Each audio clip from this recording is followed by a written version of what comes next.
बंजारा आणि वंजारी एकच आहेत असं विधान केलं तर धनंजय मुंडेंनी। झालं असं की एसटी प्रवर्गातून आरक्षण मिळावं म्हणून बीड येथे बंजारा समाजानं मोर्चा काढला। या मोर्चात बोलत असताना धनंजय मुंडेंनी बंजारा आणि वंजारी एकच असं विधान केलं। यावर सभेतल्याच बंजारा तरुणांनी गोंधळ घालायला सुरुवात केली। बंजारा आणि वंजारा एक नाहीत, याआधी तुम्ही आमच्या ताटातले 2.5% आरक्षण घेतलं, बंजारा वंजारा एक असल्याचं विधान मागे घ्या असं म्हणत धनंजय मुंडेंवर टीका करण्यात आली। आता बंजारा आणि वंजारा एकच आहेत असं म्हटलं तर इतकं काय असा प्रश्न पडू शकतो, पण मुद्दा आहे आरक्षणाचा। बंजारा समाजाचा समावेश एसटी प्रवर्गात झालाच तर बंजारा वंजारा एकच आहेत असं दाखवून मागोमाग वंजारा समाज देखील एसटी प्रवर्गात येऊ शकतो। यापूर्वी वंजारी समाजानं अशाच प्रकारे आरक्षणाचा लाभ घेतल्याचा आरोप बंजारा नेत्यांकडून होत असतो। असो तर आजच्या या व्हिडिओतून बंजारा आणि वंजारा एकच जात आहे की वेगवेगळ्या जाती आहेत, या दोन्ही जातींचा नेमका इतिहास काय, या दोन्ही जाती एक असल्याचे नेमके काय दावे केले जातात ते आपण पाहणार आहोत। नमस्कार, मी अदिती आणि आपण पाहताय बोलबिडू।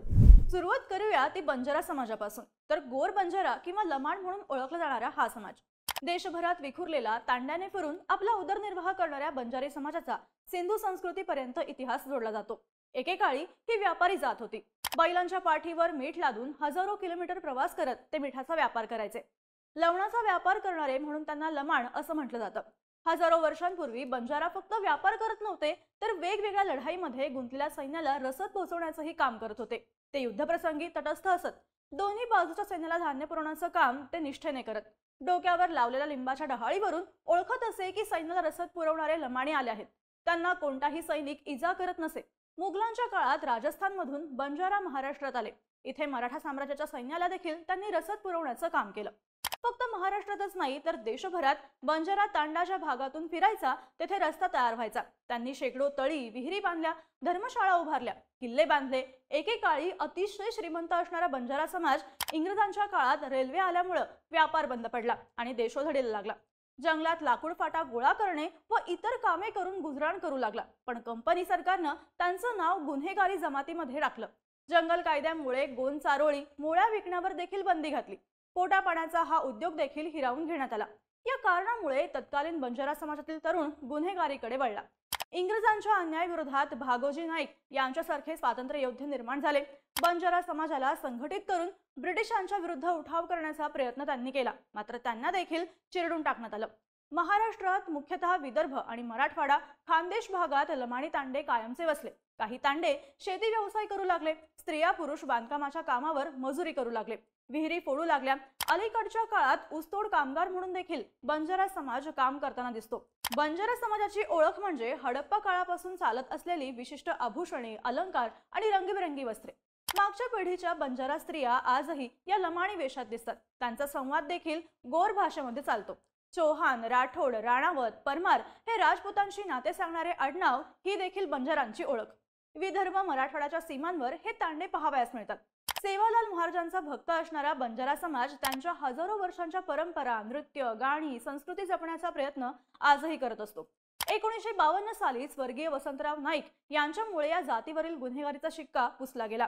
आरक्षणाचे लाभ मिळाले, शेतमजुरी मागे पडून हा समाज प्रगतिशील शेती करू लागला। असा बंजारा समाजाचा इतिहास। पण वंजारी समाजाचा नेमका इतिहास काय असेल, तर वंजारी समाज बंजारा असल्याचं सांगण्याचं कारण इतिहासातलं साधर्म्य। वंजारी समाजाचा इतिहास थोड्याफार प्रमाणात बंजारा समाजाप्रमाणेच आहे असं सांगितलं जातं। ही देखील व्यापारी जमात। देशभर बैलांच्या पाठीवर मालवाहतूक करून भटकंती केली जायची। फक्त व्यापारीच नाही तर ही लढाऊ जमात मानली जायची। राजस्थानमध्ये असं मानलं जातं की वंजारी हे रेणुका माता आणि जमदग्नी ऋषींचे वंशज आहेत। राणा प्रताप यांच्या दरबारात श्री भल्लसिंह वंजारी व श्री फत्तेसिंह वंजारी हे प्रधान सेनापती होते। त्यांना कडवे योद्धे मानले जायचे। इतिहास संशोधक संजय सोनवणी यांनी आपल्या एका लेखात सांगितल्यानुसार अनेक वंजारी स्वतःला राजपूत कुळातील राणा प्रतापाचे वंशज समजतात। राजस्थानातून औरंगजेबाच्या वेळी ते मुसलमानांबरोबर दक्षिणेस आले असावेत असंही मानलं जातं। पण ते ऐतिहासिक वास्तव नाही, त्यांच्यात अनेक उपजमातींचे लोक आहेत। वंजारी समाजातर्फे छत्रपती शिवाजी महाराजांच्या अंगरक्षकांमध्ये वंजारी तरुणांचा समावेश होता असा दावा केला जातो।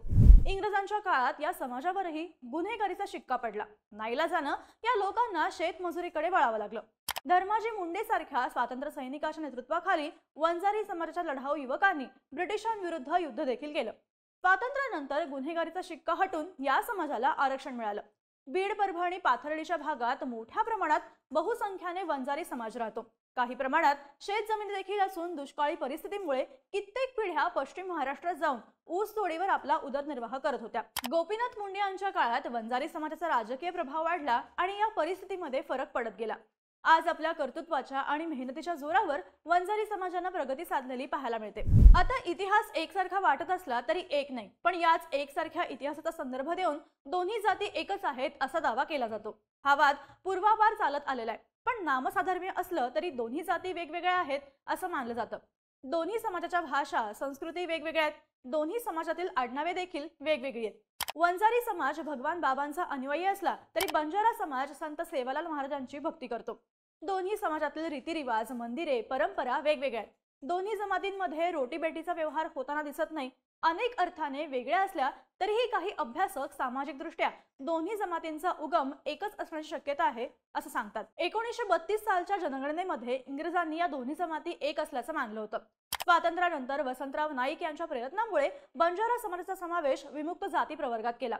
वंजारी समाज मात्र ओबीसी मध्ये राहिला। पण 1974 सालात सरकारने भटक्या व विमुक्त जातींना पदोन्नतीमध्ये आरक्षण जाहीर केल्यानंतर टायपिंग मिस्टेक, नामसाधर्म्य यामुळे बंजारा वंजारी ऐवजी बंजारा असे उल्लेख असलेल्या अनेक अधिकारी कर्मचारी यांच्या जातीच्या दाखल्याबाबत अनेक वाद निर्माण होऊन न्यायालयीन लढायांना सुरुवात झाली।